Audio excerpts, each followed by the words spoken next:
Así que es importante de que vayan este, trabajando, que no se queden. No me acuerdo cuando dimos fechas para entrega. La semana que viene no va a haber clase porque es Semana Santa, pero luego de Semana Santa, a ver, creo que vamos a tener que hacer el primer parcial. Y eso ya nos ponemos a trabajar, a abocarnos en esto, pero bueno, no nos demoremos y vamos adelantando. Yo sé que esta no es la única materia que hacen, pero bueno, aparte es un informe que tienen que hacer, si lo que más trabajan allí va a ser el instructor, bueno, el planimétrico, traten de hacer unos buenos croquis, no hagan esos croquis así de muy esquemáticos, muy sin sentido, traten de darle un poquito de arte, un poquito de ponerle un poquito de ganas para que se entienda el croquis. Ya les dije, no es un solo croquis, pueden hacer una vista aérea general del predio con Google. Eh, Hacen una vista general del predio y señalan en qué área ocurrió el hecho, o sea, con un círculo ubican el lugar en el predio de la universidad, en qué lugar fue donde ocurrió el hecho. Un segundo plano, a donde ahí sí trabajan en escala 1 en 100, eh, que van a ser, digamos, del predio en general, no del predio de la universidad, sino ya del lugar del hecho, de la zona crítica interior, y pueden hacer unos de detalle, haciendo, por ejemplo, si es una habitación o en inmediaciones, digamos, ya relevando solamente lo que es a la parte donde están los indicios. No sé si se me entiende lo que les quiero decir.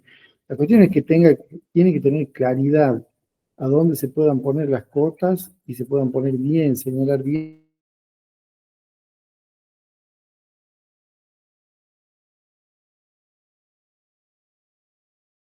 las ganas.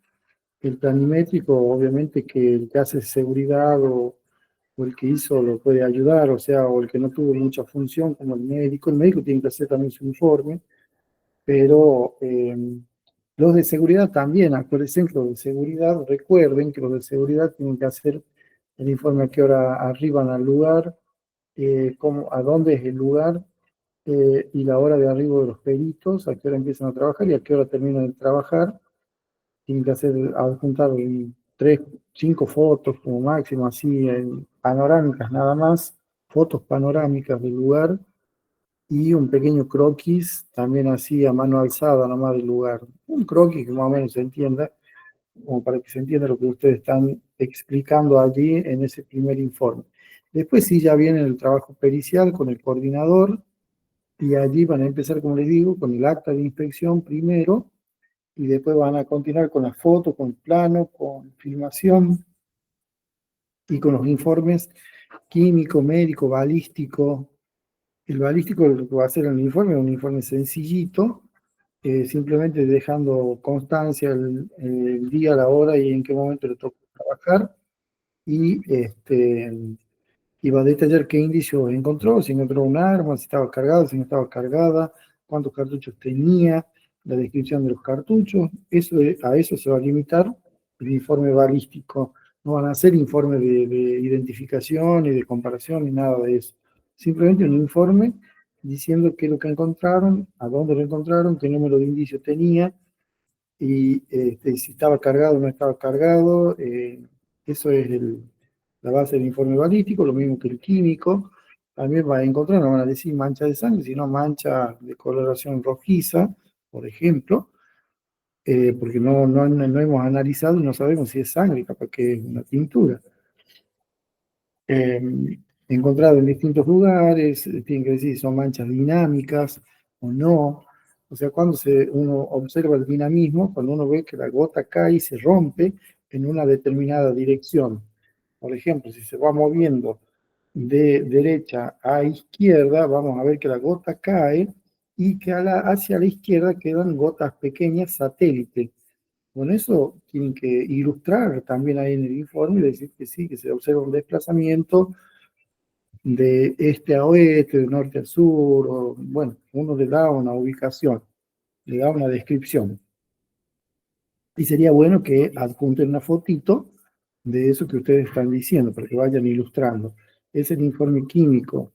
Y después, bueno, el papiloscópico, si perito alguna superficie, si resultó exitoso o no la búsqueda, si no encontró nada, y bueno, ponen que no encontraron ningún tipo de huella, por ejemplo, no se levantó huella en el arma, y en otras superficies que se veían, por ejemplo, una botella, un vaso, se levantaron las huellas, pero que no eran aptas para ser identificadas, una cuestión así.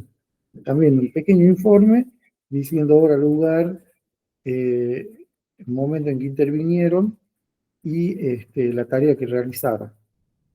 Todo es sencillo, no se hagan la película acá, no se les pide nada de otro mundo. Yo sé que todos trabajaron ya con informes, así que hacen un informe sencillo, eh, dirigido obviamente a la instrucción, a los profesores de la cátedra, y van realizando los informes. Ahí es donde, como les digo, tienen que ustedes poner en práctica su habilidad para redactar, su habilidad para dejar en claro y no ser contradictorio en los elementos que ustedes, en la tarea que ustedes realizaron. Y así, todos tienen que hacer su informe, y no les digo que van a hacer un informe de 2 renglones, hagan un informe, hay algunos que van a tener un informe más largo, otros que van a tener un informe más corto, pero todos van a ir adjuntando su hoja, y ahí el coordinador va a ir armando el expediente. ¿Se entiende?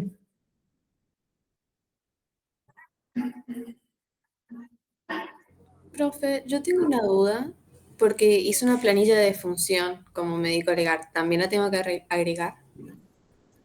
¿Cómo? Hice una planilla de función como médico legal. ¿También la agrego al acta? No entiendo qué es una planilla de función.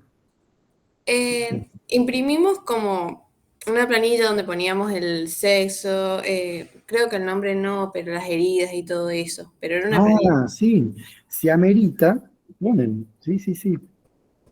¿Qué quiere decir? Que si ustedes vieron que hay herida y todo eso, bueno, ahí la van poniendo, sí, sí, eso está muy bueno. Lo mismo que en acta de autopsia, también. El médico trabaja en el lugar y después trabaja en la autopsia. ¿Hablamos de autopsia o no? No me acuerdo. No, en el lugar nada más. Sí, en el lugar, porque no No, fuimos creo a que morir. autopsia no. Claro, no fuimos a morir. Bueno, dijimos el balírico, el papiloscópico, el documentólogo, si es que le dieron intervención, el médico, el químico. Bueno, el instructor hace la inspección ocular juntamente con el coordinador, porque entre los dos fueron trabajando allí, todos, que coincidan todos los números de indicio con lo que ustedes están diciendo. Si la pistola era el indicio número 5, no voy a poner el balístico, que era el indicio número 15. Si en todos lados, si en la foto, en el plano, está señalada como número 5, no se equivoque el balístico y me ponga que era el número 15, por ejemplo. Ese tipo de detalles tienen que tener mucho cuidado de no contradecirse. O si uno dice había una huella de frenada de tantos metros, y no va a ir el otro a decir, uno va a decir de 8 metros y el otro va a ir a decir de 10 metros. Y en el otro ya va a decir que era de 12 metros. Siempre tiene que coincidir todo. Eso cuiden ustedes los detalles. Lo mismo que el horario. No va a poner que trabajó el fotógrafo a las 19:50 y el papiloscópico trabajó a las 19:30. O sea, primero trabajó el papiloscópico antes que hicieran la foto. No puede ser nunca, porque primero se fija y después se mueven los indicios.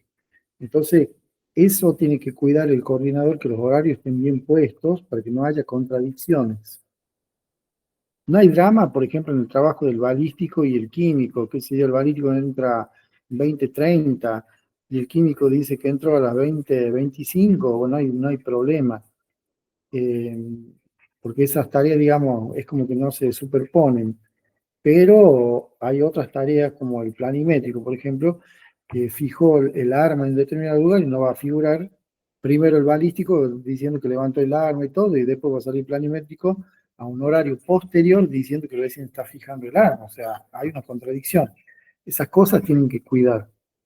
Los horarios y los elementos en que trabajar. Bueno, hoy vamos a entrar a la bolilla número 3, que es balística reconstructiva. Por favor, tomen nota, no solamente escuchen, sino que tomen nota, vayan anotando. Estos temas los van a encontrar en el libro de Ferreiro, se llama Manual de Balística. En el libro de vidrio también van a encontrar estos temas. Pero bueno, por ahí, digamos, encontramos algunos temas, no todos. Bueno, algunos hay que investigarlos también. Eh, por eso es que le digo que es importante que ustedes vayan tomando nota de lo que vamos hablando. Porque si no, después andan perdidos como andan muy, muy perdidos. Eh, bueno, ¿en qué se va a basar la balística reconstructiva? Bueno, muy parecido a lo que es la criminalística. Recuerden que la criminalística tiene principios. Por ejemplo, tenemos el principio de uso, el principio de producción, el principio de intercambio, el principio de correspondencia, el principio de probabilidad, el principio de certeza. Y entre esos también tenemos el principio de reconstrucción de fenómenos, lo llaman algunos autores. Que eso es muy, muy importante porque en eso justamente vamos a fundamentar nuestros trabajos. Cuando hacemos una reconstrucción fáctica, nosotros tenemos que fundamentar que va a basarse en el principio de reconstrucción de fenómenos. Bueno, ¿qué podemos decir del principio de reconstrucción de fenómenos? Podemos decir que el principio de reconstrucción de hechos en criminalística es un método que permite recrear un fenómeno o hecho a partir de los indicios hallados en el lugar del hecho o lugar del crimen. Nosotros, para hacer este principio de reproducción, nos vamos a basar solamente en indicios.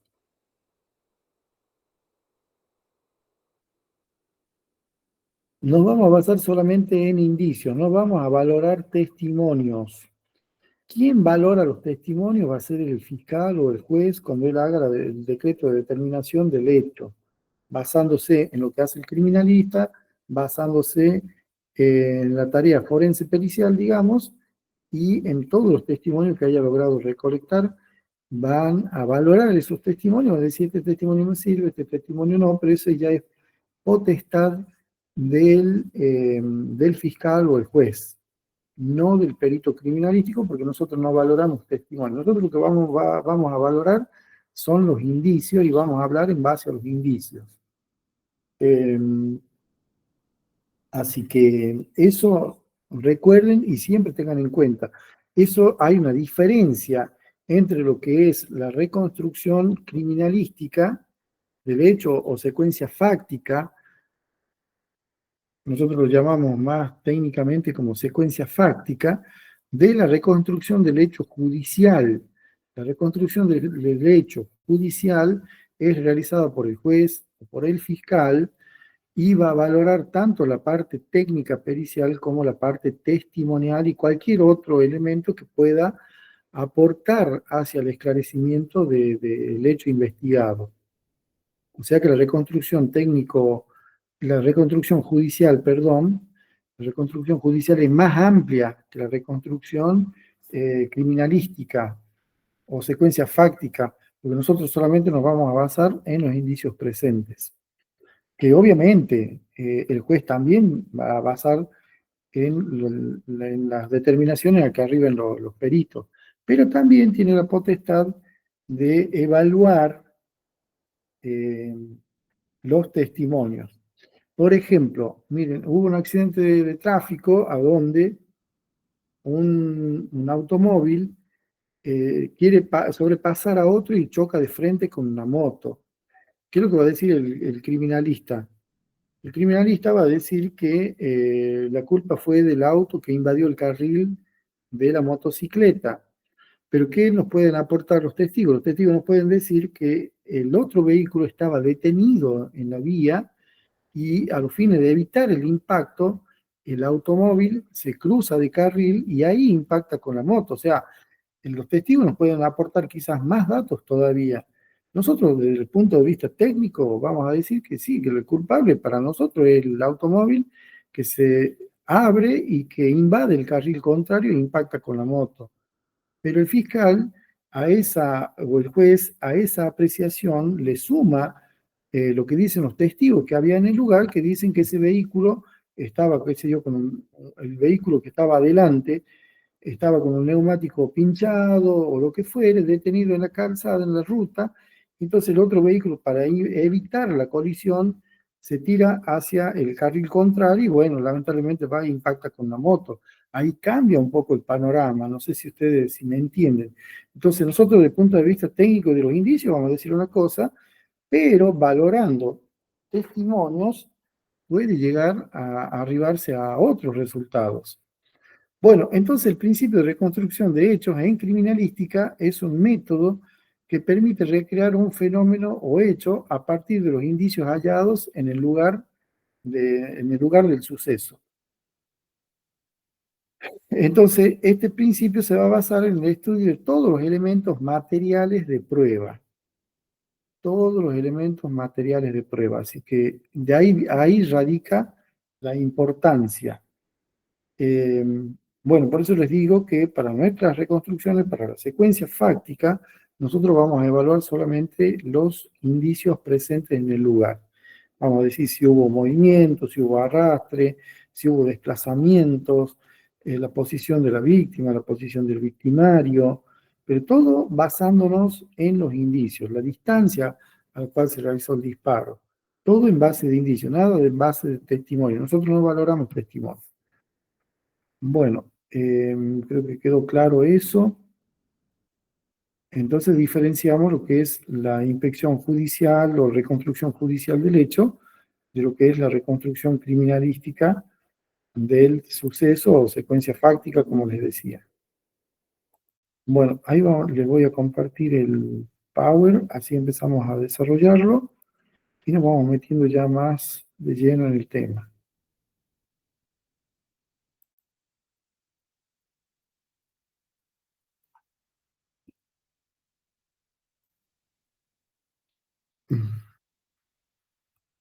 Cualquier problema que surja, me avisan, por favor. Entonces, unidad número 3, balística reconstructiva.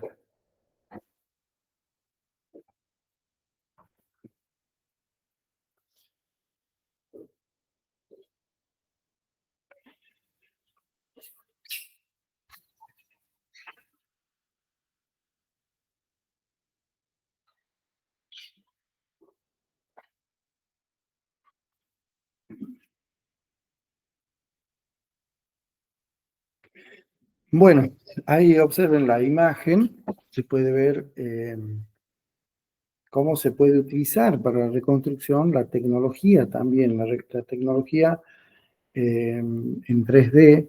Por ejemplo, se puede hacer videos, se puede hacer animaciones virtuales, que son muy, muy importantes. Lo que nosotros explicamos en una hora en un tribunal, en un video de 20 segundos, puede dejar perfectamente claro, o de un minuto, perfectamente claro todo lo que nosotros hemos explicado durante una hora, en un video de un minuto lo podemos, lo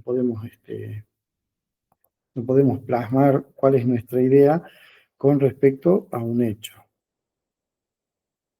Bueno, ahí tenemos la definición de balística reconstructiva que nos dice que estudio que se apoya en el dictamen de otras especialidades que hayan intervenido, como química, medicina forense, fotografía, planimetría, video, con el fin de establecer posición víctima-victimario, distancia en la que se realizaron los disparos, cantidad de armas que participaron en el hecho, trayectoria, etc.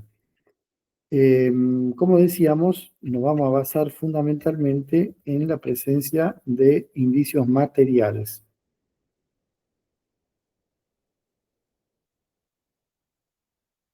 No somos adivinos y esto no es tan sencillo como parece.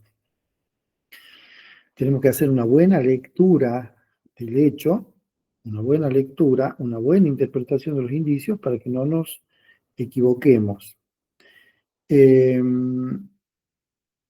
Ahí tenemos, por ejemplo, observen ustedes, una persona que presenta impactos. Vamos a tener un orificio de entrada y un orificio de salida. Bueno, una de las cosas más difíciles es decir cómo fue que se impactó a una persona. ¿Por qué? Porque las personas se mueven. A pesar que los orificios pueden quedar en las prendas de vestir pueden estar desordenadas también. Entonces no es tan sencillo. Nos vamos a basar en lo que encuentre la morgue, lo que se encuentra en la morgue y en los indicios que tengamos presentes como orificios en prenda de vestir y también, por supuesto, lo que tengamos en el lugar del hecho, lo que se observe, baña servida, impacto de proyectiles, todo eso nos va a servir y por eso es la importancia de documentar bien para que después podamos hacer una interpretación correcta del suceso. Epa. Bueno, eso es lo que me refería, ¿ven? La persona puede estar en distintas posiciones, no siempre va a estar de pie y de frente. Puede estar de espalda, puede estar acostado, puede estar de costado, puede estar en cuclilla, puede estar oculto atrás de un obstáculo. Entonces eso es lo difícil de establecer. Puede estar arriba de una terraza, por ejemplo, y eso explicaría el orificio de entrada en la frente y de salida a la altura de la cintura, por ejemplo. Y claro, porque le tiró de arriba, de arriba. O puede estar en un sótano al revés. Entra así como está ahí la imagen, ¿ven? Entra de abajo y sale por arriba. Y decimos, bueno, pero si estuvieron de frente, ¿cómo es que entró por acá y salió por allá? Y sí, no nos va a dar si nos ponemos frente a frente, pero sí, si lo metemos en un sótano, ahí sí ya nos da. O si está en el suelo, así como está la persona, ¿ven? Entonces todo eso puede variar, porque como les digo, las personas se mueven, se desplazan, son flexibles. No es como pegarle un tiro, no sé, a un cartel que está quieto y fijo, a pegarle un tiro a una persona, porque puede haber muchísimas variables. Uno de los elementos más importantes a determinar es la trayectoria balística del proyectil. Pero no es que vamos a ir a pintar en el aire por donde ha pasado la bala, sino que nosotros nos vamos a ver los fenómenos que van a ocurrir en las distintas superficies impactadas para hablar de trayectoria, para decir si vino de afuera hacia adentro del vehículo o partió de dentro del vehículo hacia afuera o de dentro del domicilio hacia afuera el disparo. Pero para eso vamos a hacer lectura de los distintos elementos que encontremos. Si nosotros encontramos una ventana, un impacto, un proyectil, y tenemos que estudiar la ventana para saber si el disparo fue de adentro del domicilio hacia afuera o de afuera hacia adentro. Eso tenemos que tener mucho cuidado. Entonces, trayectoria de vuelo que sigue un proyectil sometido a su propia inercia y a las fuerzas inherentes al medio en el que se desplaza. Acá también tenemos que considerar que los proyectiles son muy variados. También depende mucho la trayectoria de los proyectiles. Hay bajos calibres, calibres medianos y altos calibres. Hay calibres que son menos potentes y otros que son más potentes. Y bueno, todas esas variables, de todo eso va a depender la forma en la cual sea la trayectoria. Ahí tenemos algo más sencillo, una trayectoria, digamos, donde el tirador está ubicado de frente a la víctima y la víctima a su vez de frente al tirador. Entonces ahí hacemos una unión, digamos, como una línea recta, porque el proyectil a distancias cortas viaja en línea recta, pero si lo disparamos al proyectil a largas distancias, ya vemos que hace una parábola.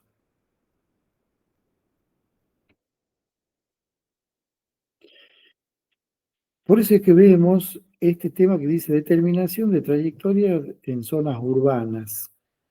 ¿Qué es lo que pasa en zonas urbanas, o sea, en la ciudad?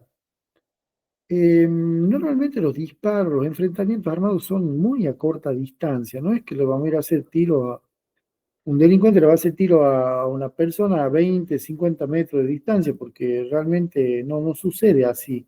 La realidad nos muestra que los enfrentamientos armados son siempre a muy corta distancia, 2 metros, 1 metro, 5 metros, pongan ustedes, pero más de esa distancia ya es muy difícil de que haya un enfrentamiento armado. ¿Por qué?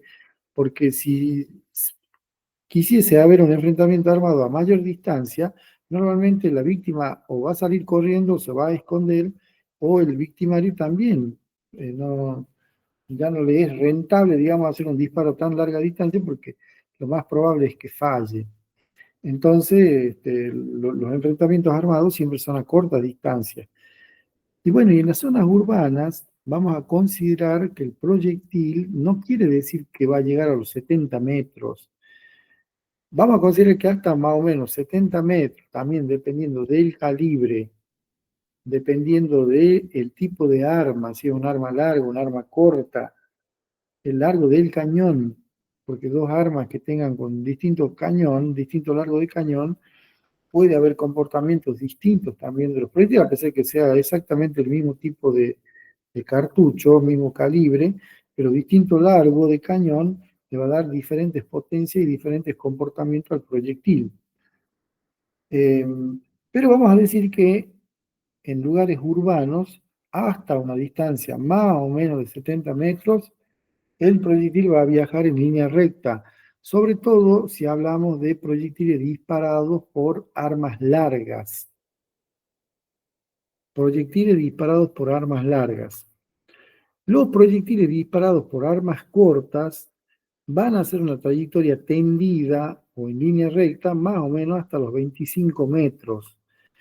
¿Qué es lo que va a suceder? Que si quiero disparar a más distancia, necesariamente tengo que elevar el cañón del arma, empezar a llevarlo hacia los 45 grados.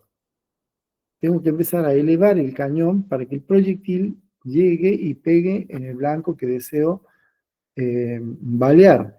¿Por qué? Porque si yo le quiero tirar en línea recta, el proyectil va a caer abajo por la propia resistencia del aire y por pérdida de velocidad del proyectil, justamente por la resistencia del aire, que a bajas velocidades la resistencia del aire es despreciable, pero a altas velocidades la resistencia del aire es muy, muy importante.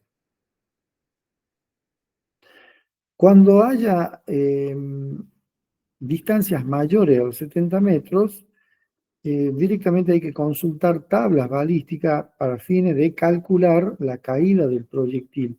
Es decir, que si un disparo está impactado en un determinado lugar, hay que ver a dónde estuvo apuntando en realidad el tirador para determinar el origen de la trayectoria.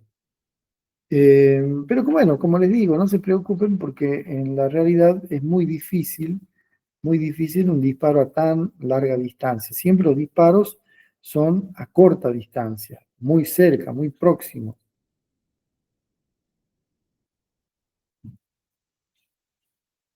Bueno, está bueno este cuadrito, porque ahí vemos, siempre hablamos que si disparamos un proyectil hacia arriba, decimos que vamos a matar gente.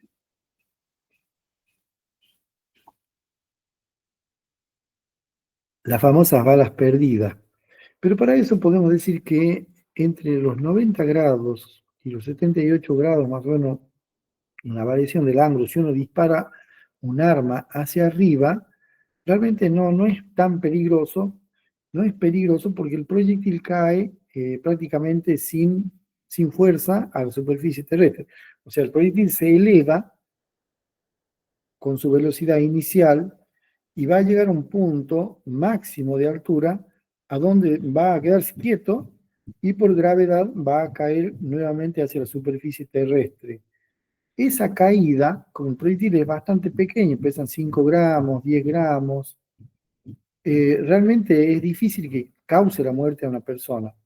Si le llega a caer en la cabeza, por ejemplo. Sí le puede causar una herida, pero la pérdida de la vida es difícil. Pero si nosotros empezamos a angular el arma, es decir, llevarla, por ejemplo, de 78 a 52 grados, como dice allí, ya se empieza a aumentar la letalidad. ¿Por qué? Porque el proyectil ya no es que sube y baja y pierde velocidad por la resistencia del aire. Ahí el proyectil ya conserva inercia y si pega en un lugar como puede ser el cráneo, puede causar la muerte. Y menos de 52 grados directamente ya es letal Y obviamente que en línea recta es sumamente letal, porque el proyectil va a hacer un impacto directo. Eso a los fines de hablar de la trayectoria. Miren ahí el ejemplo. Una persona arroja una pelota de básquet, que si nosotros estamos muy próximos al aro, lo tiramos en línea recta y va a entrar. Pero si la tiramos de mitad de cancha a la pelota, ustedes van a ver que tenemos que tirar de manera parabólica para que poder acertar, para poder encestar. Lo mismo sucede con las armas. ¿Por qué esta parábola? Por la resistencia del aire. La resistencia del aire, si nosotros lo mandamos en línea recta, va a empezar a caer y nunca lo vamos a poder acertar. Entonces tenemos que levantar el cañón para que haga esa trayectoria, para que haga esa parábola el proyectil durante su vuelo y pueda acertar al blanco que le estamos apuntando. Ahí en el gráfico lo podemos ver. No es que nosotros vamos a disparar en línea recta, sino que el disparo siempre va a ser parabólico, pero cuando es a larga distancia, como les decía, a eso nos referíamos cuando hablábamos a distancias mayores a los 70 metros en armas largas. Y en armas cortas, distancias mayores a los 25 metros, ya tenemos que empezar a levantar el cañón para para que pueda acertar a un blanco.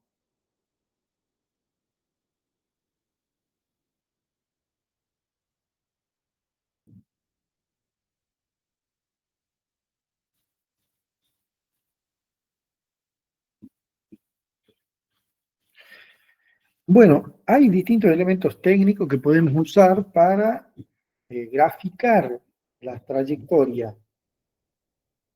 Y entre eso vamos a tener láser y otros elementos que son más sencillos, como pueden ser cordones, hilos. El láser, bueno, lo podemos usar, no siempre lo vamos a poder usar, porque si en lugares abiertos, por lo general no se los ve al láser, en cambio en lugares cerrados, ahí se los puede ver, sobre todo cuando son láseres balísticos, que se utiliza un spray, para que uno tira el spray y se refleja bien la luz láser y se puede hacer buenas fotografías marcando la trayectoria, que obviamente va a ser recta. Debemos tener en cuenta que para que tengamos una determinación más precisa, se van a considerar dos puntos afectados. Por ejemplo, si es una habitación y el proyectil entró por la ventana, bueno, el primer punto va a ser la ruptura en el vidrio de la ventana, si es que este estuvo cerrado, obviamente, y el segundo punto, el impacto en la pared. Uniendo los dos puntos con una línea recta, vamos a poder medir los ángulos y vamos a poder determinar la trayectoria. Pero ojo que eso también depende también cómo es afuera, porque si eso se da en un tercer piso, por ejemplo, en un segundo piso, que tenemos una ruptura en el vidrio y tenemos la caída del proyectil y el impacto posterior en la pared, capaz que ese disparo fue de muy larga distancia y nada más que ahí venía cayendo ya el proyectil y entonces no es que es ahí próximo, puede ser a más distancia. Todo depende ya del tipo de lugar del que se trate. Entonces hay que tener mucho cuidado. Pero por lo general nosotros lo que nos va a interesar para fijar planimétricamente, fotográficamente, son dos puntos a considerar en los cuales los vamos a unir con una línea recta. Obviamente tenemos que ver si no hay un desvío, porque si es una piedra, por ejemplo, impacta en hormigón, impacta en la piedra, se desvía el proyectil y bueno, ahí nosotros tenemos que considerar todas esas circunstancias. Cuando trazamos esa línea imaginaria que la podemos unir mediante un láser o mediante cordones fluorescentes, cordones de hilo fluorescente, a los cuales lo vamos a tensar convenientemente para que no nos haga panza, sino que quede bien recto y nos va a estar marcando la trayectoria en la habitación. del impacto del proyectil. Eso ahí quedaría bastante bien. Después vamos a utilizar angulómetros para determinar los ángulos. Que los angulómetros vienen, se los vende, digamos, en casas de ferretería importantes y se los monta en un trípode, ahí como pueden ver en la imagen, y podemos establecer el ángulo de incidencia del proyectil sobre el elemento impactado. Eso es importante a los fines de la reconstrucción.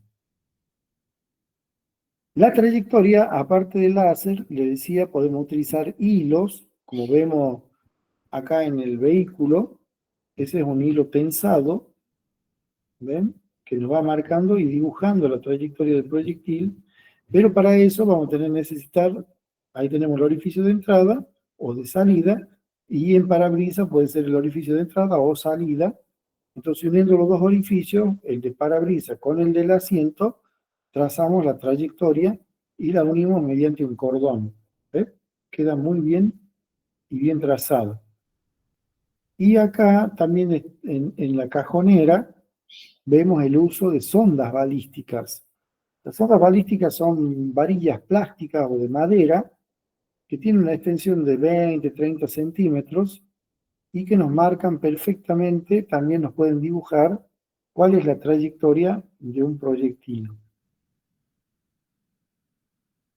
Nosotros en base al estudio del orificio vamos a decir si fue de adelante hacia atrás o de atrás hacia adelante. Vamos a poder ver cuál es la trayectoria.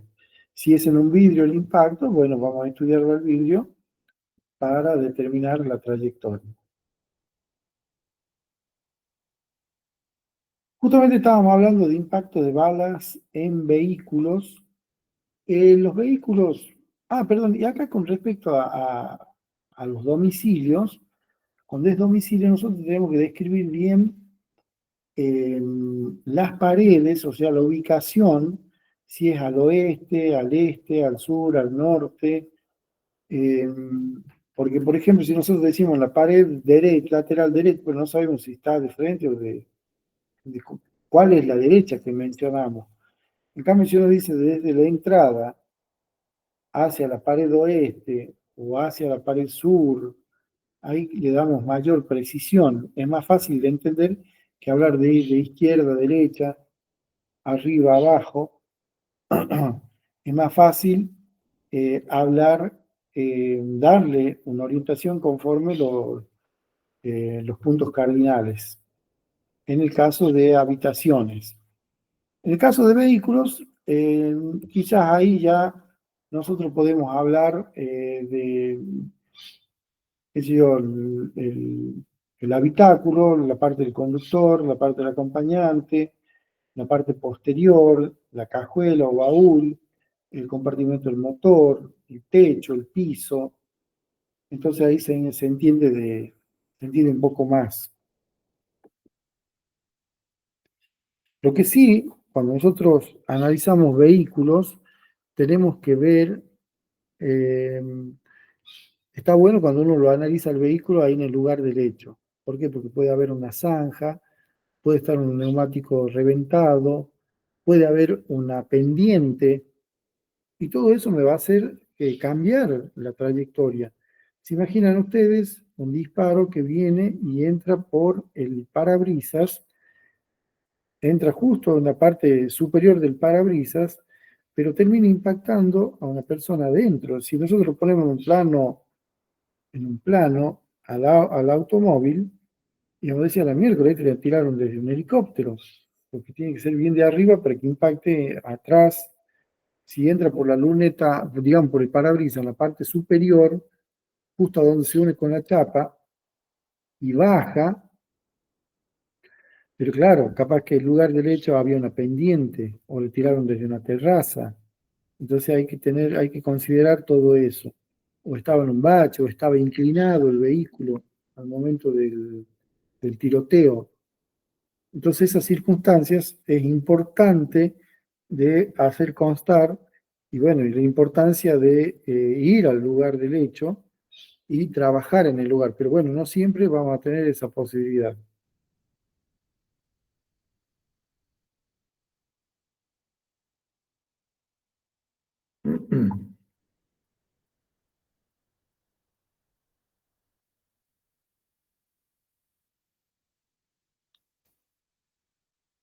Bueno, así que eso es muy, muy importante, el peritaje en el lugar de los vehículos y ver si están las ruedas infladas, si no están infladas, si están en pendiente, si está en una zanja, si está volcado.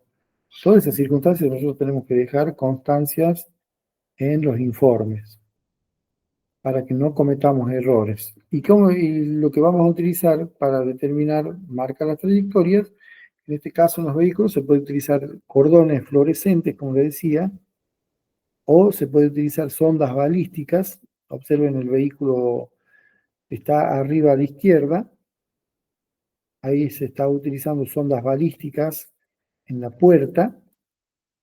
¿Y cómo vamos a ver si el disparo es perpendicular o tiene alguna angulación? Y por la forma que va a estar rota la chapa. Ahí nosotros miramos la chapa y vamos a ver cómo es la ruptura y ahí nosotros vamos a variar la sonda. O si está perfectamente redondito es algo perpendicular. Ahora, si tiene una cierta inclinación, y bueno, nosotros le vamos a dar la inclinación a la sonda de acuerdo hacia el lado que esté afectada la chapa. Y bueno, y por supuesto que las ondas también tienen que ser numeradas, o sea, colocarle un número de referencia para que nos podamos ubicar mejor. Siempre, siempre vamos a utilizar el cuadrante del reloj, el cuadrante del reloj. Entonces tenemos horas, arriba vamos a tener horas 12, abajo vamos a tener horas 6, a la derecha vamos a tener horas 9 y a la izquierda vamos a tener horas 12. ¿Ven?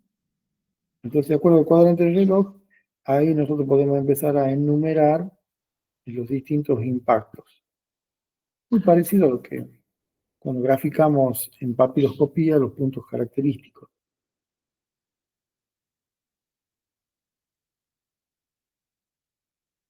Ahí podemos ir enumerando los distintos impactos en base en sentido horario. Sentido horario quiere decir en el sentido de las agujas del reloj. Bueno, aunque ahora ya no existen casi relojes con agujas, pero son todos digitales. Pero bueno, entendemos cuando hablamos de esos. En medicina legal se utiliza mucho el cuadrante del reloj para la descripción de las heridas. Así que si no tenemos un reloj con aguja, bueno, tenemos que ver cómo es que funciona un reloj con aguja para que nos demos una idea. Bueno, arriba a la derecha, ahí vemos un impacto que ingresa por la óptica trasera y vemos cómo se grafica con un cordón fluorescente, se grafica perfectamente la trayectoria. Abajo a la izquierda vemos un impacto en parabrisa y cómo se está graficando la trayectoria con una sonda balística. Lo mismo que vemos abajo a la derecha, ahí vemos la sonda cómo pasa y cómo, si va el conductor, obviamente, hacia a qué altura va a ir el disparo, que obviamente el conductor seguramente lo tiene un impacto en el mentón, en el cuello o en el cráneo. Bueno, de esa forma vamos a graficar entonces los impactos en vehículos. Y bueno, y al vehículo lo dividimos, ahí como vimos ahí en el protocolo, cómo está dividido el habitáculo, la zona del motor, el capot, digamos, motor, el baúl y el habitáculo, como tenemos la parte del conductor, por ejemplo, podemos poner A, conductor, B, acompañante, C, acompañante posterior derecho y D, acompañante posterior izquierdo.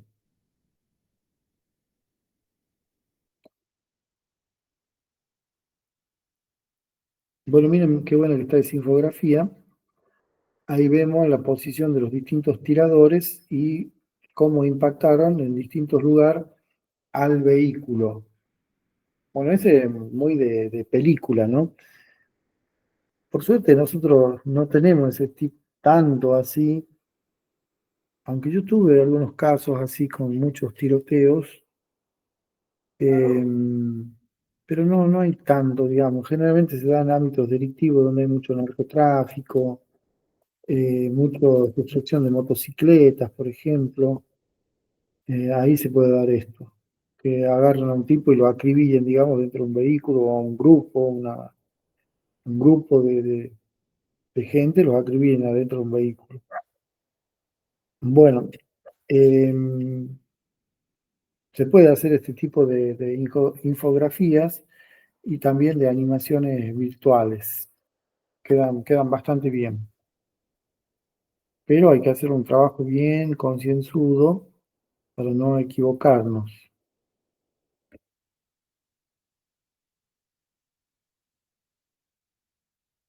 Y bueno, lo más difícil es el impacto de balas sobre personas.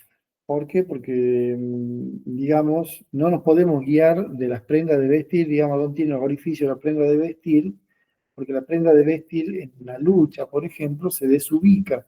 Capaz que la zona de la panza de la persona está para la cintura.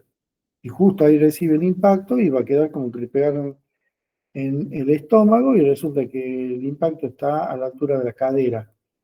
Pero bueno, es porque la prenda de vestir se puede desacomodar, se puede correr, eh, así que no siempre va a coincidir el orificio presente en la prenda con el orificio presente en el cadáver, en el cuerpo. Bueno, esas consideraciones debemos tener porque, como les digo, las prendas de vestir se pueden, eh, se pueden mover, sobre todo cuando hay peleas, ¿no? En caso de peleas, bueno, generalmente otras cosas que debemos considerar que si la persona utiliza anteojos, si hay pelea, normalmente los anteojos caen.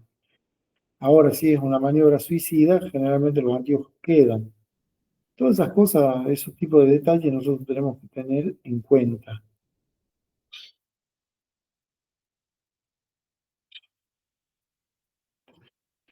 Bueno, y otra cosa, que al hacer coincidir, dice, el orificio de entrada con el de salida, no siempre indica trayectoria médico-legal, ya que puede existir desviaciones en el cuerpo.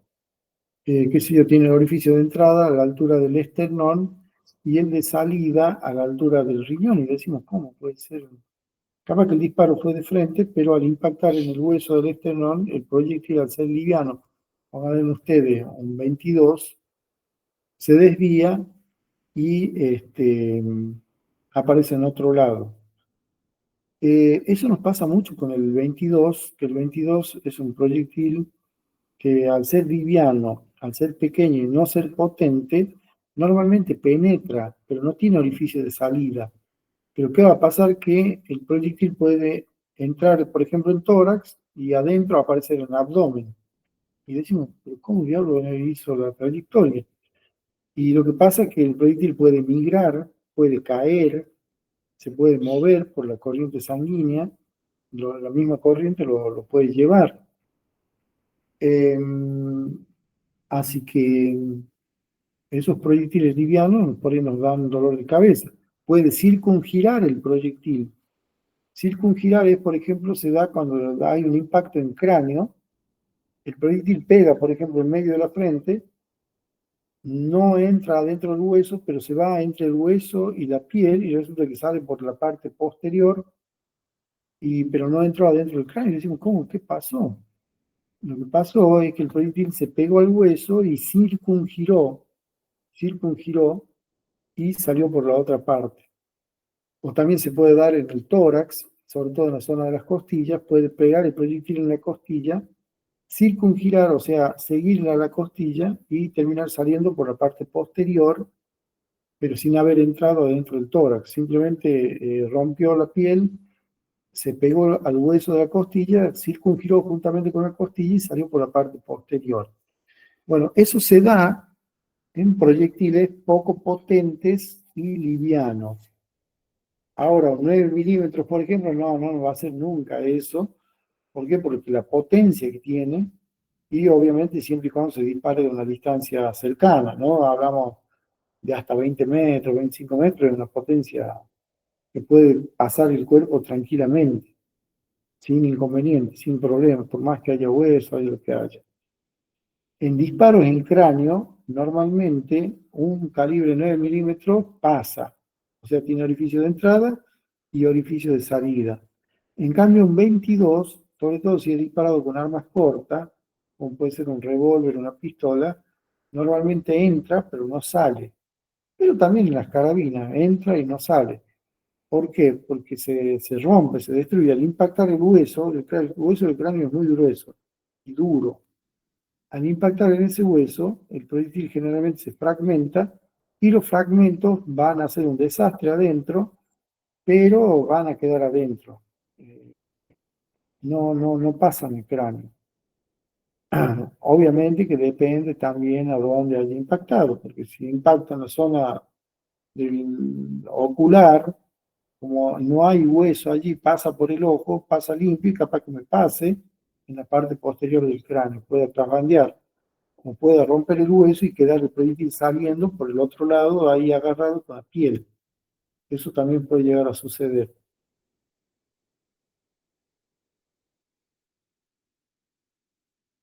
Pero bueno, no se preocupen que esa es tarea del médico, el médico es el que va a hacer radiografía, pero nosotros tenemos que advertirle que puede llegar a pasar eso. Ahora, si es un calibre, como les decía, potente, 9 milímetros, 357 Magnum, 45 ACP, 44 Magnum, no, directamente pasan. Y si es arma larga, un 223, un 700, un 308, directamente produce un estallido del cráneo, directamente estalla, o sea, queda totalmente destruido. ¿Y qué vamos a decir si es con escopeta? Peor aún, más grande el estallido.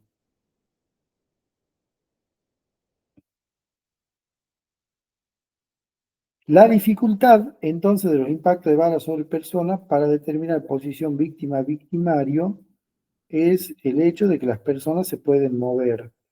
No nos debemos guiar de la ubicación de las vainas servidas, más que todo si es una o dos, porque las vainas servidas pueden ser pateadas, pueden ser pisadas. Recuerden que cuando llegan los peritos al lugar ya hubo un montón de gente que llegó antes. Llegaron los familiares, llegaron testigos, llegaron la gente de la ambulancia, digamos los médicos, llegó la policía y arribó el perito. Recién arriba el perito. Así que se imaginan ustedes, hasta eso la vaina capaz que ni le encontramos en el lugar. La patean, la tiran, por ahí viene un familiar, la levanta y la tira para otro lado. O sea, el hecho de ubicar una vaina servida no nos sirve para decir la posición del tirador. Ahora, si hay varias vainas en el mismo lugar y más o menos podemos determinar a dónde estaba la víctima, y bueno, capaz que ahí sí nos sirve, pero en base a varias, pero si es una sola, es difícil.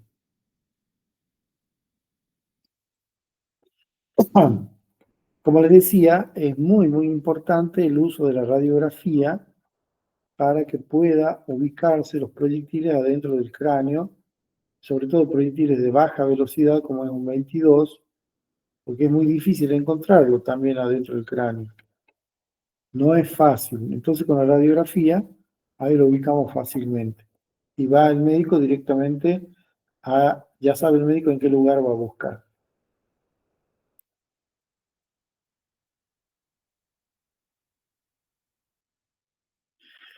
Bueno, impacto de bala que no producen perforaciones, es decir, cuando la bala no atraviesa el elemento impactado.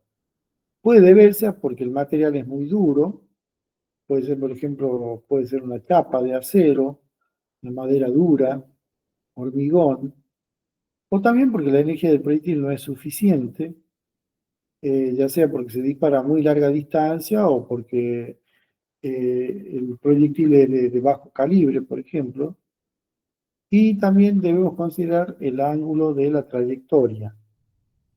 Em, bueno, entonces, la bala que no producen perforaciones, vamos a tener orificio de entrada nomás, no vamos a tener orificio de salida. En el orificio de entrada podemos encontrar fenómenos como el halo de Fish. Y también podemos encontrar elementos como puede ser el tatuaje o el falso tatuaje alrededor del orificio. Pero eso lo vamos a ver un poquito más adelante. Bueno, hay un impacto de proyectiles disparados por escopetas con balas de goma. Ahí los proyectiles pegan, pero no perforan. Bueno, miren esos dos que están atrás de voluntarios, listos para recibir impactos.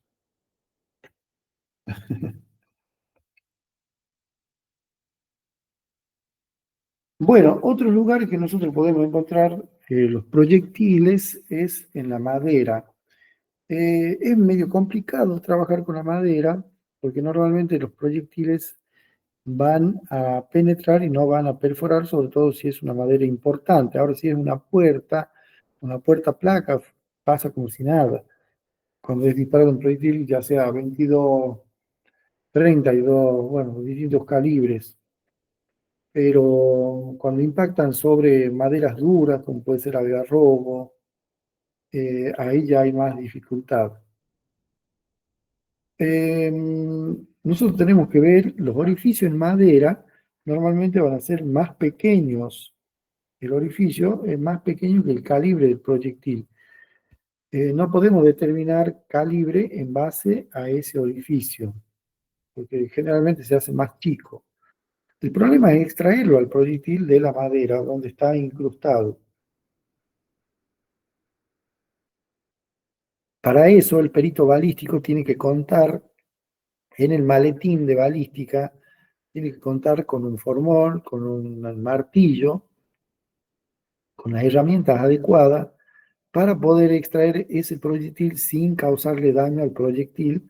Recuerden que después nosotros tenemos que estudiar el aro de forzamiento del proyectil, la cintura, lo que llamamos cintura, lo tenemos que estudiar en microscopio y si nosotros lo metemos en un destornillador y lo empezamos a palanquear, se va a terminar deteriorando y no va a servir para establecer identidad, en el caso de contar con un arma sospechosa. Así que una de las tareas más difíciles para el balístico es la extracción del proyectil. Eh, si por ejemplo es un árbol, pongan ustedes, se incrustó el proyectil y bueno, se buscará alguna sierra portátil para cortar el pedazo de madera y llevarlo al laboratorio y ver de extraerlo. Ahora, si es una ventana, una puerta, bueno, podemos también extraer y llevar y en la carpintería, un lugar más adecuado, hacer los trabajos para poder abrir la madera y poder extraer al proyectil.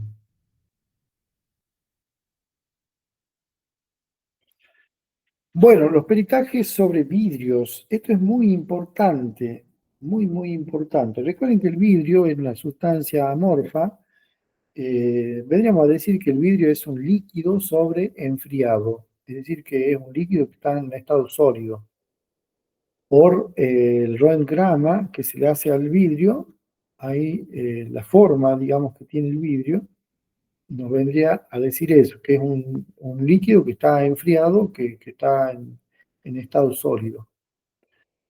Hay distintos tipos de vidrios, muchísimos tipos de vidrios. Tenemos vidrios comunes, lisos, tenemos vidrios blindados, tenemos vidrios de seguridad como los de los vehículos, que normalmente esos vidrios se astillan, quedan formando astillas muy pequeñas, que cuando hay impacto de bala en vehículo es bueno asegurar, para que no se nos caiga todo, primero hacer fotografías y después, si es necesario, pegarle una lámina de contact, o bueno, si no hay contact, se puede pegar cinta de embalar para sostener el vidrio para que no se caiga.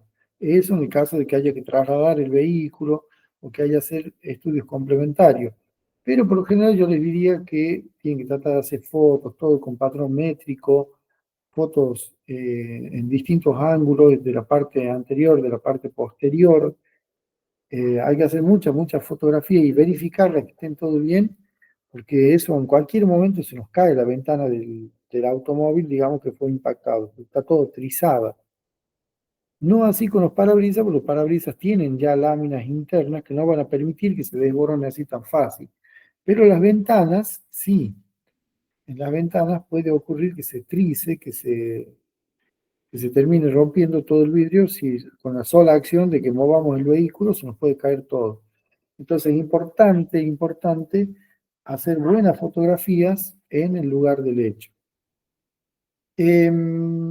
Nosotros tenemos que observar en el vidrio, tanto por anverso como por reverso, vamos a estudiar el cráter. El cráter es la parte que va a arrancar el proyectil al impactar en el vidrio. Cuando ocurre un impacto de un proyectil en un vidrio que esté enmarcado, como es el vidrio de ventana, por ejemplo, es decir, que es un vidrio que está sostenido, vamos a ver que se van a producir dos tipos de fractura. Una fractura que se llama radial, que van a partir como una especie de rayo desde el orificio hacia la periferia. Pueden ser varios rayos o pueden ser pocos rayos. Generalmente son rayos de bastante amplitud. Y después vamos a tener las fracturas concéntricas. Las fracturas concéntricas, vamos a ver que son aquellas que van a estar a la vuelta del orificio de entrada. Eso es muy característico, la presencia de fracturas radiales y fracturas concéntricas de proyectiles disparados, de impacto de proyectiles disparados por arma de fuego. Estas características no las vamos a apreciar si es el vidrio impactado, por ejemplo, de un gomerazo. Le pegan con una gomera, una piedra lanzada por una gomera, generalmente se arranca el pedazo de vidrio grande y no van a quedar fracturas radiales y concéntricas, o sobre todo va a haber una notoria ausencia de fracturas concéntricas. Y ahí nos damos cuenta de que es un proyectil de baja velocidad el que impactó al vidrio, lo rompió, pero no van a quedar estas características. En cambio, cuando los proyectiles van a muy alta velocidad, el vidrio va a presentar esas características, fracturas radiales y fracturas concéntricas. ¿Cómo vamos a determinar la trayectoria en base al estudio del cráter? Nosotros tenemos que mirar el vidrio por la parte anterior y por la parte posterior. Y de esa forma nosotros vamos a ver, observen ustedes ahí a la derecha, arriba a la derecha, ahí vemos cómo se forma una especie de cráter o bisel de la zona hacia la cual se dirige el proyectil, en el sentido del recorrido del proyectil. O sea que a donde está la entrada no está presente de manera bien formadita el bisel, pero sí va a estar presente del lado por donde sale el proyectil al atravesarlo. Ahí se va a formar un bisel, ven que es un corte irregular, y eso nos va a permitir determinar si el disparo es de adentro hacia afuera o de afuera hacia adentro. ¿Ven? El estudio de la ubicación del bisel. Obviamente que nosotros tenemos que mirar bien, hacer buenas fotografías, todo con patrón métrico, y también tenemos que observar abajo y ver hacia qué lado quedan más residuos de vidrio trizados, y por supuesto que hacia ese lado es hacia donde, por donde pasó, digamos, el proyectil, va en ese sentido. Esa es una de las formas de determinar, de establecer la trayectoria en el vidrio. Otra cosa que podemos hacer con impacto de proyectiles en vidrio es determinar qué disparo fue primero y qué disparo fue segundo. Es un mismo fenómeno, ocurre cuando se disparan en cráneo o impactan, digamos, proyectiles en cráneo, también nos van a crear fracturas, como si fuesen las fracturas radiales, que se van a interrumpir, esas fracturas, digamos, del segundo impacto se van a interrumpir con la fractura del primero, y ahí podemos determinar o saber cuál fue el primero y cuál fue el segundo de los impactos. Ahí arriba a la izquierda vemos un vidrio de seguridad, como presenta fractura, el orificio, fracturas radiales y fracturas concéntricas. Bueno, ahí en abundancia, digamos, y exagerado ya. En este otro vidrio de la derecha abajo, es un vidrio blindado, pero también presenta fracturas radiales y fracturas concéntricas. Ahí es como podemos ver la prelación, es decir, cuál disparo fue primero y cuál disparo fue segundo, en segundo lugar. También podemos ver si el disparo fue realizado de manera perpendicular o en ángulo. Nosotros vemos el impacto 1 y 2 van perpendicular, no van tan en ángulo por la forma de la fractura, ¿ven? Va en ángulo y por la forma del orificio.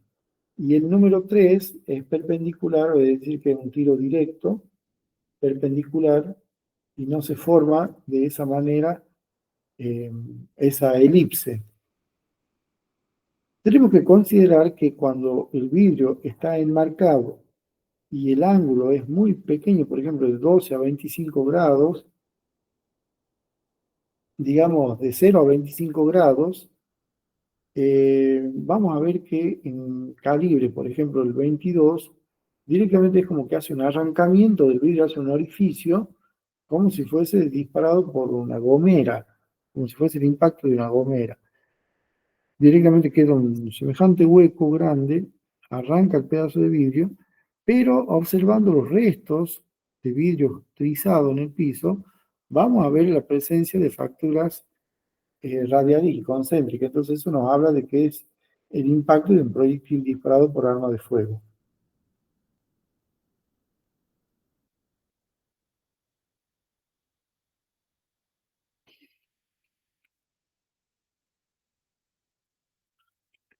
Bueno, sobre chapa metálica es también, porque las chapas metálicas pueden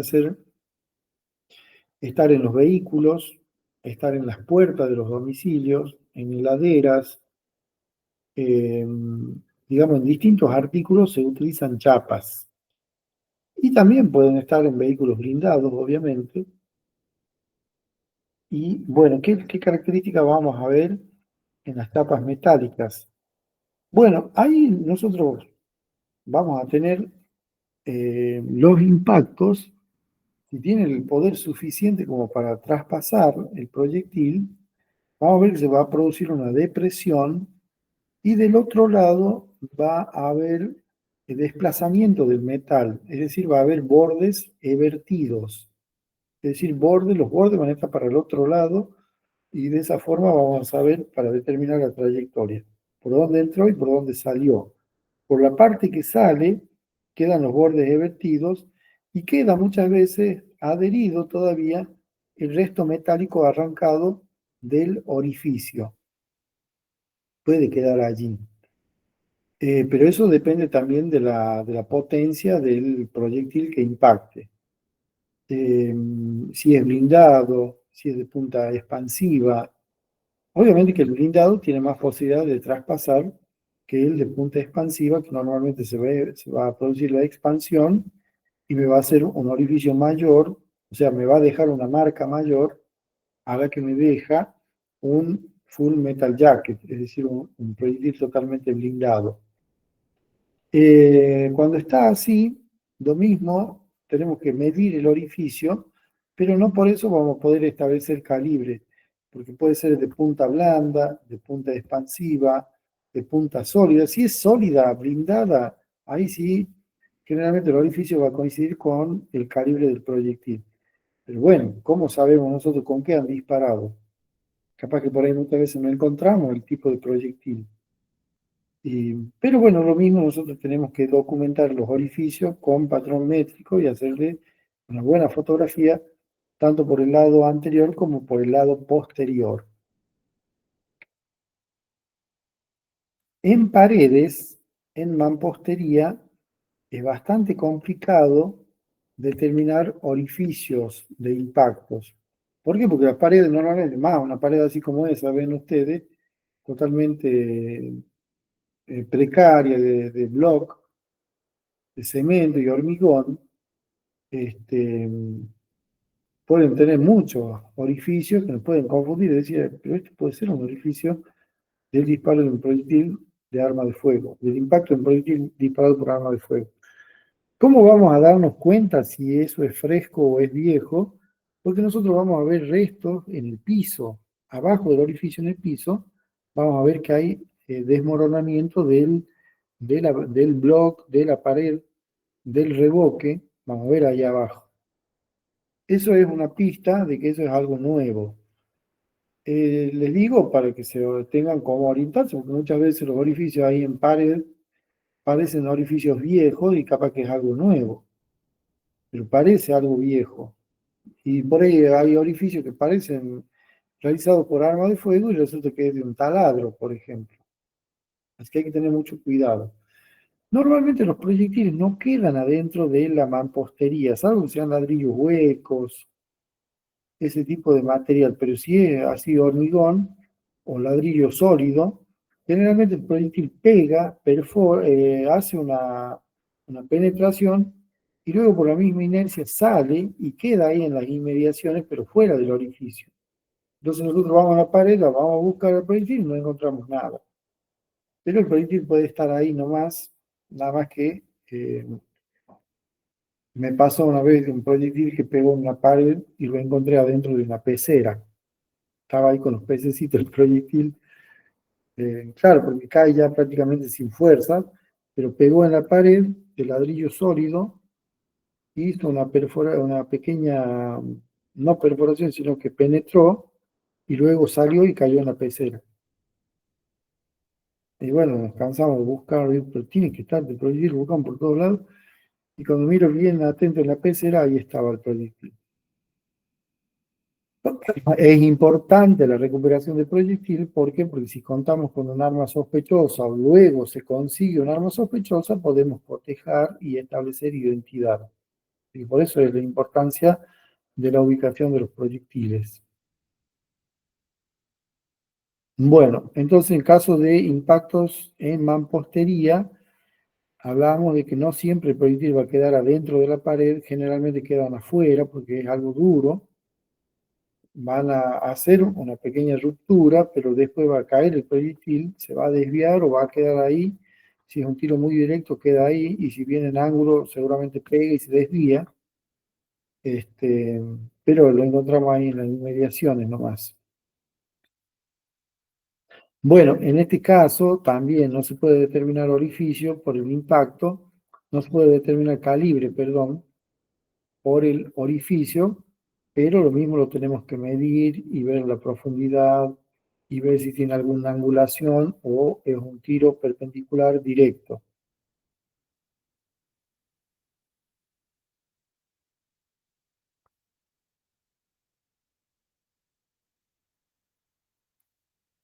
Bueno, a todo esto, obvio que es muy importante hacer buenas fotografías y una buena planimetría para que después, en base a todos esos elementos, se pueda hacer una reconstrucción de lo sucedido en el lugar. Aparte, obviamente, hay que hacer actas, se puede filmar, se pueden tomar imágenes con drones. Eso es muy importante en el trabajo del lugar del hecho. Bueno, ya habíamos hablado de los planos, le dijimos que no tan solo hay que hacer un solo planito y nada más, sino que también, si amerita, se puede hacer un plano en corte en planta, por ejemplo, un corte en vistas, y detallar, por ejemplo, la trayectoria, los ángulos, se puede detallar de esa forma, no siempre en planta, digamos, en planta de la vista aérea, digamos, es como que uno ve de arriba y también se puede ver de costado, para eso se hacen cortes. Y bueno, y los cortes también son importantes para hacer las cotas, para decir las medidas, para establecer los ángulos, para eso es importante. Miren ahí, por ejemplo, nada más que esto ya es una fotografía, pero en base a los distintos elementos, miren cómo se pueden hacer ángulos y tomar las medidas.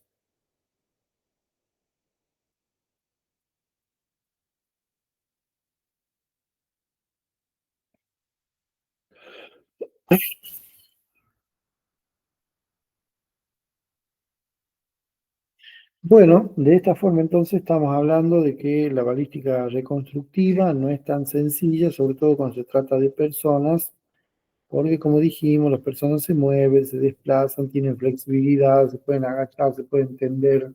Miren, a ver, ¿a ¿dónde tenía? Ah, no, no, no era acá. Bueno, creo que en el pago el siguiente. Vamos a tener distintas circunstancias. Quizá lo más difícil es determinar la posición de la víctima y del victimario. Y si no lo tenemos muy en claro, tenemos indicios, nosotros siempre tenemos que decir, en base a una hipótesis, cuál es la posición que nos decimos. Aclaramos en el informe, si la víctima estaba de frente y de pie, el agresor se ubicaba en tal lugar, a tal distancia, por ejemplo. Pero aclaramos, ahora si la víctima estaba de espaldas, si estaba tendido, si estaba de costado, eh, ya son otras circunstancias, pero por eso nosotros siempre tenemos que aclarar en base a qué vista estamos hablando. De frente, de lateral, de atrás, posterior. Siempre tenemos que hacer una aclaración. Primero decir, si la víctima estaba de pie y de frente o estaba arrodillada y de espalda, el tirador estaba de pie en determinado lugar, con una determinada trayectoria, pues ingresa, qué sé yo, por el omóplato y sale a la altura de la tetilla derecha, por ejemplo. ¿Ven? Porque hubo como una especie de ejecución, por ejemplo. Bueno, entonces, hasta acá llegamos. Si tienen alguna pregunta, sacamos las dudas, vamos viendo si les quedó en claro. Eh, ¿Puede repetir el nombre del libro, por favor? El del cual hay que estudiar. sí, sí, sí, sí. Ay, ¿qué hice? Ahí está. Estos temas, les decía, están en el libro de Ferreiro, Manual de Balística de Ferreiro. Creo que lo habíamos pasado ese libro al principio en la primera clase. Y si alguien lo tiene, lo pasa al grupo, por favor. Yo lo tengo también, voy a ver si lo puedo pasar. Lo tengo digital, digamos. Y en el libro de Cibrián Vidrio, también creo que se llama Manual de Balística Técnica y Forense, algo así.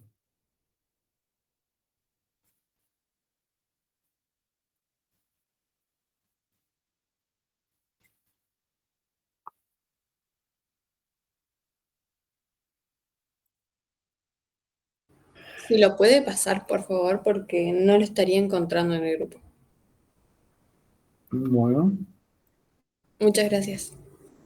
muy bien.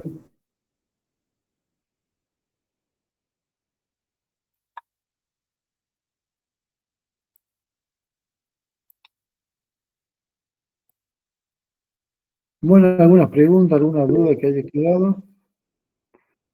El examen. Ah, uy, casi me olvido. Gracias por recordármelo. Ah, sí me iba a acordar. A ver, estoy mirando.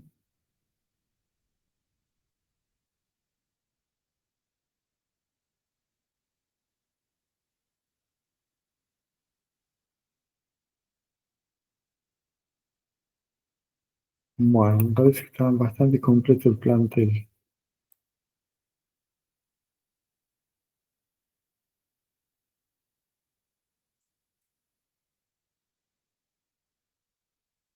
Tucu,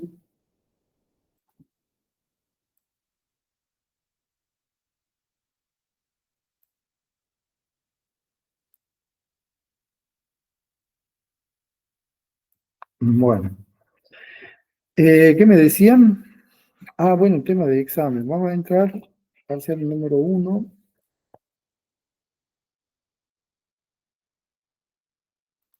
A ver, vamos a ver la fecha.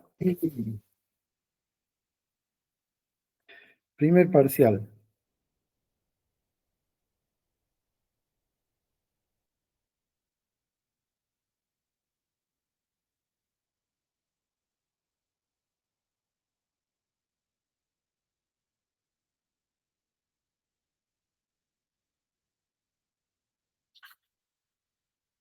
Mm. Fin de semana que viene es Pascua, entonces el 25 de abril, porque después vamos a tener un feriado puente, el 2 de mayo imposible, y ya el 9 de mayo ya vamos a estar por la bolilla número 10.000. Entonces,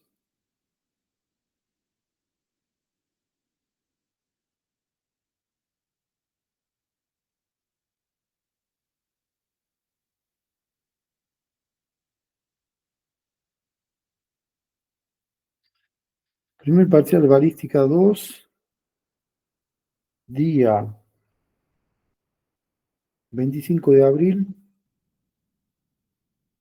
2504, bolillas 1, 2 y 3.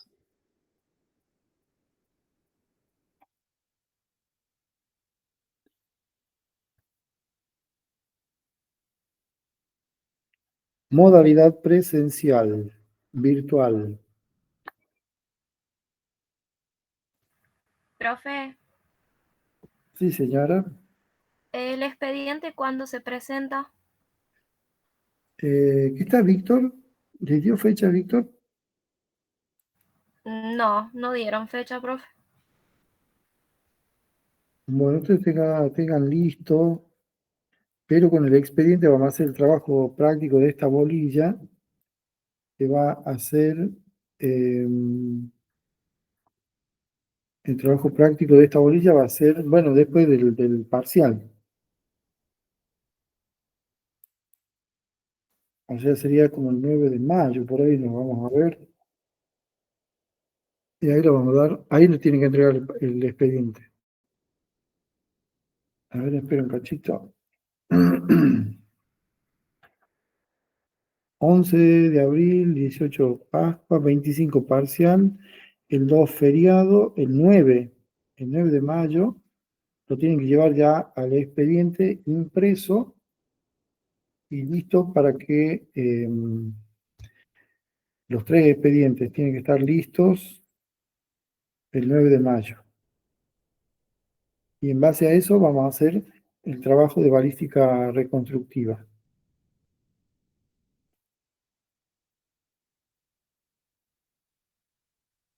Y bueno, ustedes ya saben, mis parciales son bastante sencillos, comprensibles.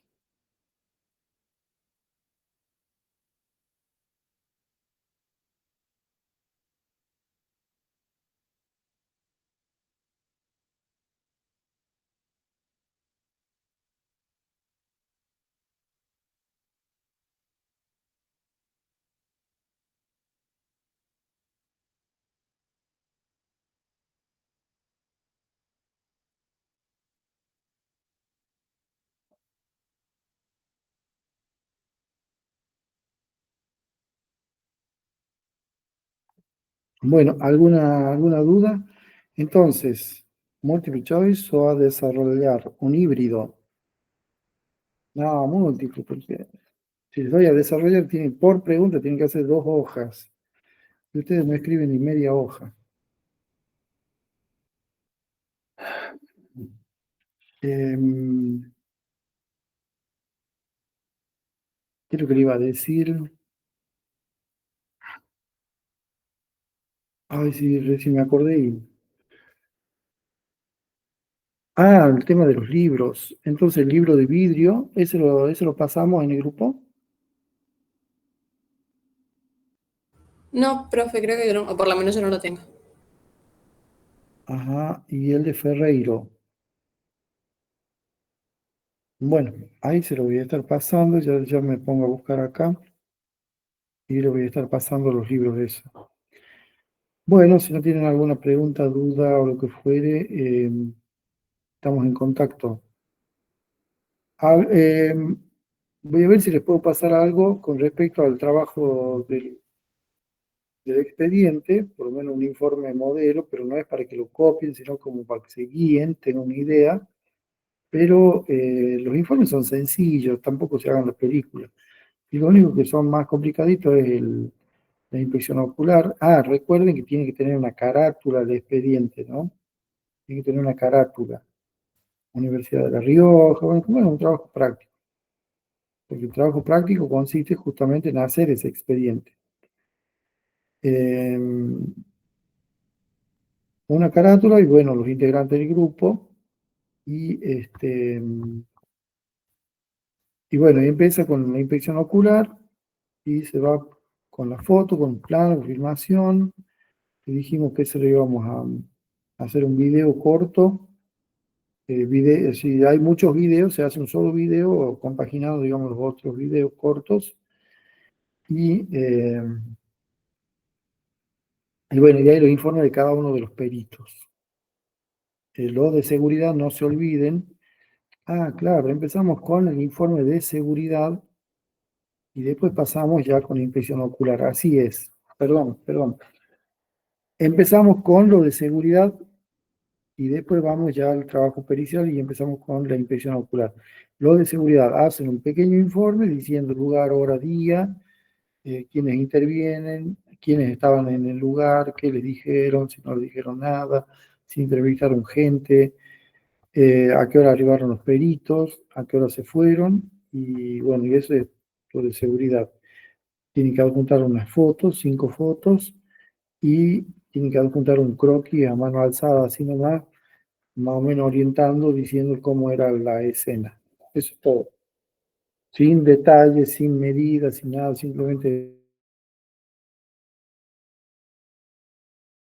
trabajo pericial, que ahí sí ya va con medidas, la foto va con...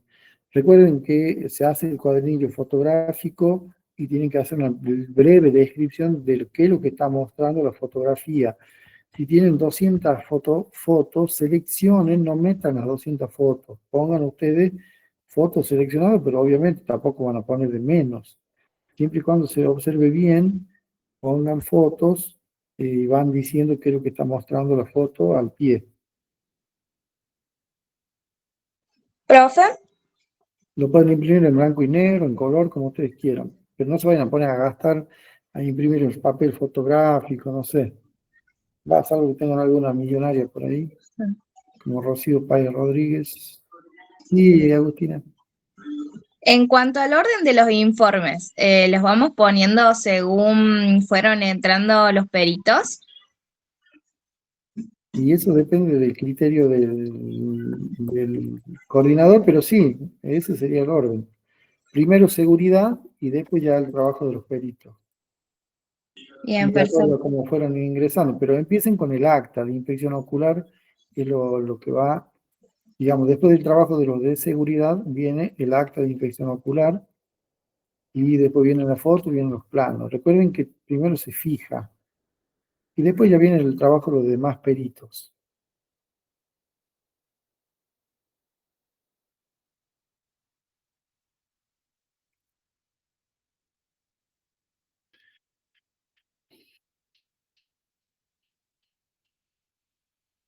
¿Quién más está acá? Martina Torre Minué.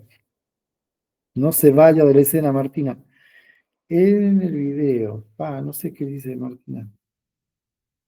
¿A dónde están los mensajes? Acá. Me hace poner antiguo porque no veo nada. En el video se puede agregar texto con aclaraciones o el video solo. Ah, Normalmente el video solo. Pero bueno, si usted quiere aclarar, le va poniendo tarea del químico, tarea del balístico. Una pequeña aclaración nada más. Lucía Carrizo Chiad. ¿Quién más está acá? A ver.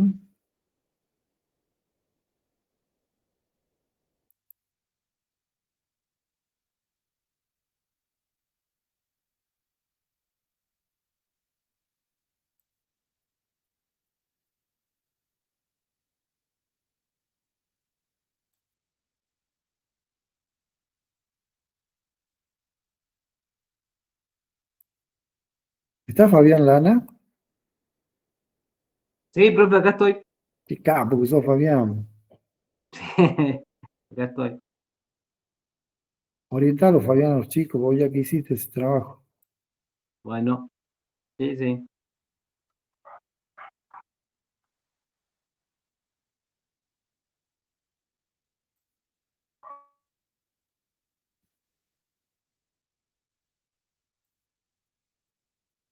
Bueno, si no hay dudas, hasta acá llegamos. Buen fin de semana. Goodbye. Listo, profe. Buen fin de. Chao, profe, buen fin de. Nos vemos.